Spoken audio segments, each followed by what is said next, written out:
the Huawei Pura 90 Pro Max, 16 gigabytes plus 512 gigabytes, a true camera-focused flagship. In China, it starts at 6,499 yuan, roughly 705 pounds or $953. And the cooling system is so huge, it almost feels like the heatsink took over the phone. Hello everyone! Flagship phones are now competing heavily on cameras, and that's exactly what got me obsessed with mobile photography. I originally bought the Pura 90 Pro Max as a secondary phone, but after 2 weeks of daily use, file syncing, and work calls, I started wondering, could this actually replace my main phone? After 2 weeks, the answer isn't simple. There are still some clear weaknesses, but I also found features that genuinely surprised me. So today, I'll cover 2 major strengths and 2 weaknesses, and explain why this Pura feels so different, almost like a cyberpunk phone. Before we start, like, comment, and subscribe. Let's get into it. Big thanks to my tech partner over in China for providing this footage. I really appreciate the support in making this video happen. Hey everyone, Stella here from techiestreet. If you're into staying updated with the newest gadgets, make sure to hit that subscribe button and turn on notifications so you don't miss any of our latest tech content. Most flagship camera phones now use similar hardware or the same suppliers. Huawei stands out by pushing software innovation. One feature that really caught my attention is AI-assisted composition.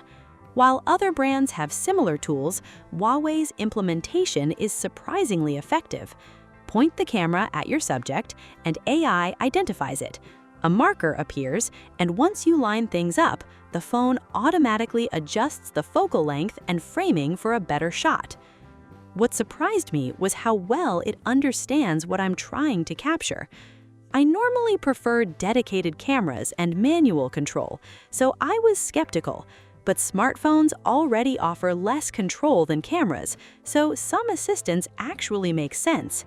Think of it like aim assist in an FPS game. It can make the experience better. But the pose guidance? That's another story. Women's poses look fine, but the suggestions for men are strange. They feel like they came straight from huge AI datasets. Even the premium examples look like a boy band photo shoot. The AI can also recognize objects you're holding. Unfortunately, it isn't always accurate. Almost everything I held became a coffee cup, so apparently I'm a cafe owner by day and influencer by night. Huawei's camera experience has improved massively. The Pura 90 Pro Max gives you a smooth, detailed preview with excellent frame rates. But the real surprise is night mode. The preview looks remarkably close to the final photo. Right now, I haven't found another Android flagship that does this quite as consistently. And then there's the telephoto. At 4x, it can get even closer than the X300 Ultra. If you love shooting collectibles or action figures, this could be one of the best phones for it. HarmonyOS also has excellent camera integration with third-party apps. On Bilibili and TikTok, you get strong image quality, HDR, fast zoom, and even long-range macro. Since Huawei controls both hardware and software, the optimization feels much tighter. We'll talk about actual image quality later, but for everyday camera use, the Pura 90 Pro Max is genuinely fun. Now, the design. What do you think about this orange and blue color? I wasn't impressed by Huawei's promotional photos, and honestly, I disliked it at first. But once you see it in person, it's impossible to ignore. The mirrored gradient runs from the back into the frame and reflects light dramatically. Outdoors, it shines so much that fingerprints and dust almost disappear, even around the camera. Friends noticed it from across the room and immediately asked what phone it was. Some even thought it wasn't a Huawei because the branding is so subtle. The huge triangular camera module is slightly easier to handle one-handed than a center-mounted bump. During gaming, it almost acts like a grip, and when shooting horizontally, it makes accidentally covering the lens less likely. Weight distribution is decent, but the phone is still top-heavy. Thankfully, it doesn't feel much heavier than similar Oppo or Vivo flagships. Still, at 230 grams, your wrist is getting a free workout. Huawei moved the power and volume buttons lower and removed the dedicated camera controls many people disliked. You can still use the power button to zoom, but the experience isn't perfect. At least there are no pointless extra cutouts. The stereo speakers are powerful and sound excellent. The vibrator motor is even better, beating the X9 Ultra and slightly surpassing the Xiaomi 17 Ultra. The side fingerprint scanner hasn't changed. I know people disagree when I criticize it, but I still don't like it. Accidental touches happen more easily, water resistance is less convenient, and sweaty fingers can make it unreliable. Since Huawei avoids certain fingerprint technologies, I keep wondering, why not use full 3D facial recognition instead? The display uses a large, rounded cornered panel. The specs aren't revolutionary, especially without the Mate series dual-layer OLED, but it does have an anti-reflective coating, and Huawei says the latest Kunlun glass offers excellent scratch resistance. I've mostly used it without a case, and so far there are no visible scratches. Still, for a premium flagship, skipping a factory-applied protective film feels a little cheap. Outdoor visibility is good, and compared with the X9 Ultra, the difference is noticeable. But heat is the problem. Once temperatures rise, brightness gets restricted. Indoors, it cools quickly, but during a hot Wuhan summer, brightness limiting can start about 10 minutes outside. Touch response is excellent, and the front camera inside the pill-shaped cutout performs at flagship level. However, HarmonyOS seems to use lower default font rendering resolution, so text can sometimes look a little soft. White backgrounds also show noticeable color shifting when viewed from an angle. The phone also gets IP68 water and dust resistance, an IR blaster, and USB 2.0 across the lineup, clearly a deliberate Huawei choice. The 6,000 mAh battery may not sound huge, but real-world endurance is excellent. I'm consistently getting around 7.5 to 8 hours of screen-on time, putting it comfortably in flagship territory. For normal users, this phone is hard to complain about. Messaging, social media, and videos, you'll be very happy. But if you're a tech enthusiast who loves advanced features and deeper customization, things get more complicated. And here's the interesting part. The Pura 90 Pro Max's biggest strength is also its biggest weakness. The camera experience is fantastic, but image quality can be inconsistent. Huawei's color processing can be aggressive. Illuminated signs, for example, can look very different from reality. The camera preview also tries to match the final processed image, but that creates noticeable lag in low light, especially with telephoto. That makes distant subjects harder to frame, and focusing can feel unnatural. Thankfully, Huawei's processing is excellent at rescuing shots. Even with camera shake, night photos often look sharp and detailed. But how much is real detail versus computational photography? That's the big question. And Huawei goes all in on AI. You can't completely disable it. Sometimes it produces incredible detail. Other times it makes strange decisions. Even Pro mode applies sharpening and edge enhancement. You can call that smart optimization or a camera that refuses to fully listen. Video follows the same pattern. The preview and zoom experience are excellent, but hardware limits the recording options. You get 8K, 4K, and 120 FPS, while movie mode is limited to 1080p at 30 FPS. Some people may ask, do these specs really matter? I'd say this: if you buy a sports car but the speed limit is 120 kilometers per hour, does extra performance suddenly become useless? Now, let's talk actual image quality.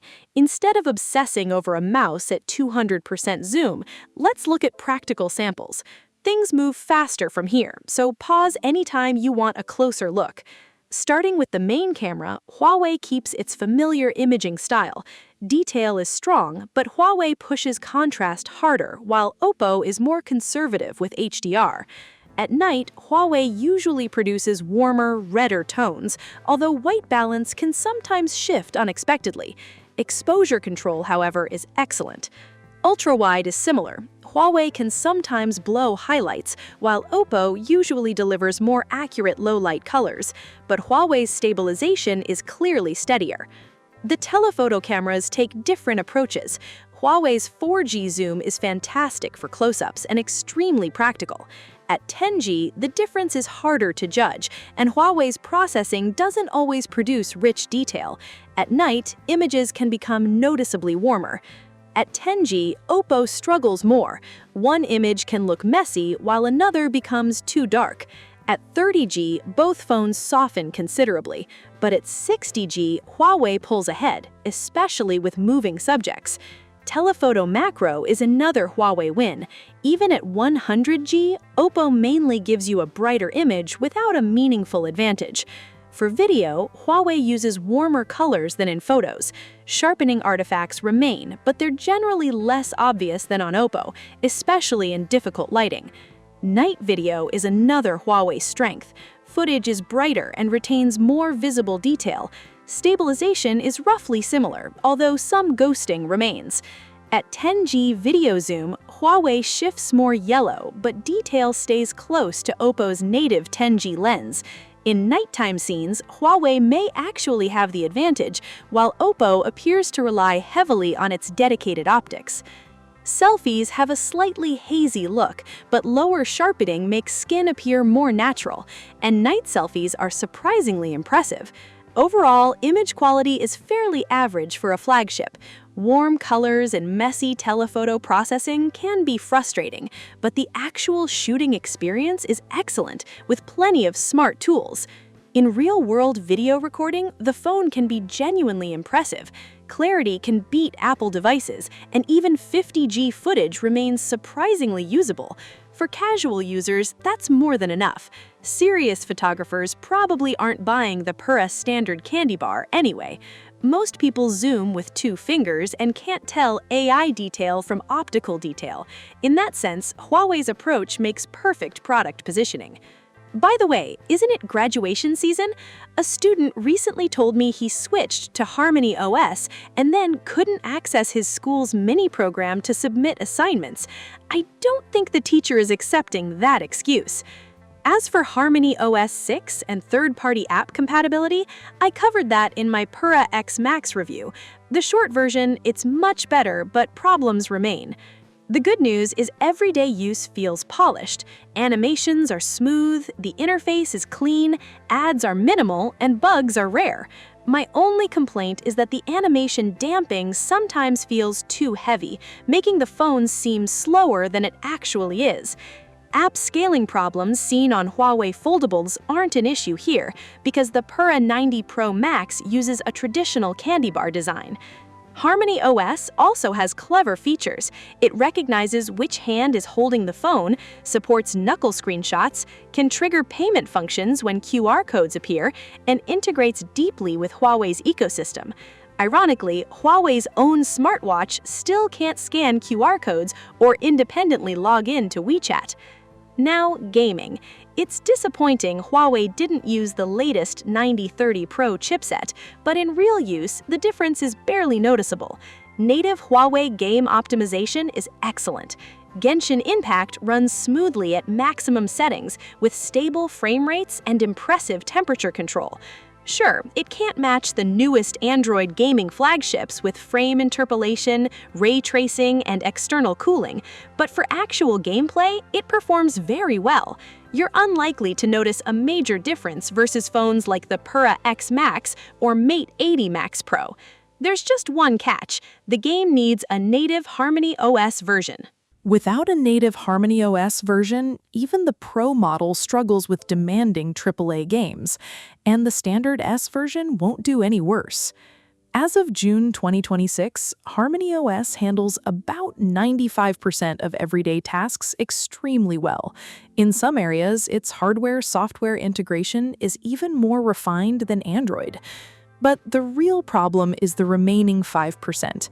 If you never need things like advanced QQ group controls, unusual WeChat image formats, continuous voice-to-text, WeChat chat location searches, one-tap QR saving, TikTok creator features, Bilibili creator tools, video pinch zoom, full-resolution TIBA images, NetEase apps, Google services, and frequent overseas travel, HarmonyOS may feel completely fine.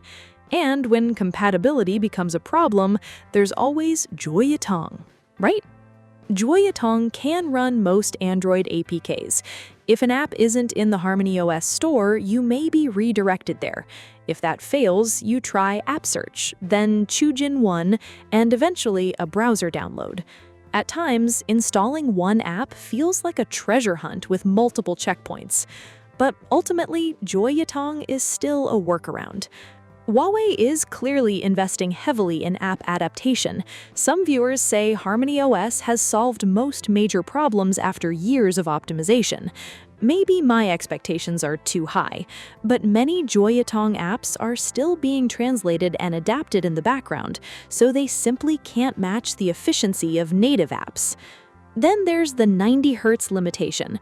For emulators, games like Mysterious Beyond 3N or big NetEase titles such as Smoke Cloud 16, the experience can be disappointing, especially considering the hardware. Accessories have similar problems. Most third-party smartwatch apps depend on Joyatong. Vehicle control apps support only limited models. And because Joyatong doesn't support third-party account authorization, apps requiring WeChat or QQ login can become unusable. Content sharing can also be frustrating. Sharing Bilibili videos to QQ through a Joyatong-installed app may fail because of missing Google security frameworks. International apps involving payments, banking, authentication, or purchases can be even harder to use. Yes, these sound niche, but they're not just reviewer problems. Many users face them too. Looking at my own app library, at least a quarter of my apps rely on Joyatong.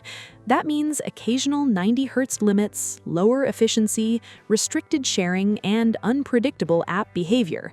For some users, those missing functions are deal breakers. Still, before making this review, I re-watched my Pura 80 and Mate 80 reviews. Surprisingly, many issues I complained about back then have now been fixed. And honestly, in today's smartphone market, Huawei's ability to fix old problems without constantly creating new ones is pretty rare. Vivo, maybe it's time to speed things up.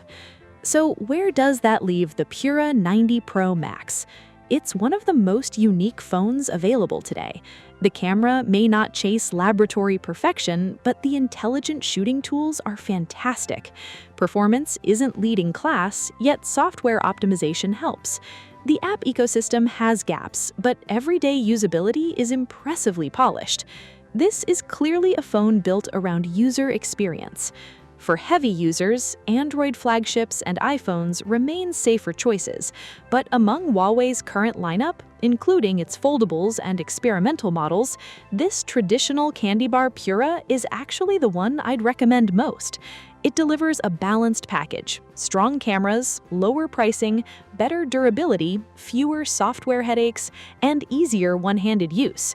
The colors are distinctive, and that unusual Huawei camera design is instantly recognizable. And in real life, the performance gap versus more powerful phones isn't nearly as big as the specifications suggest.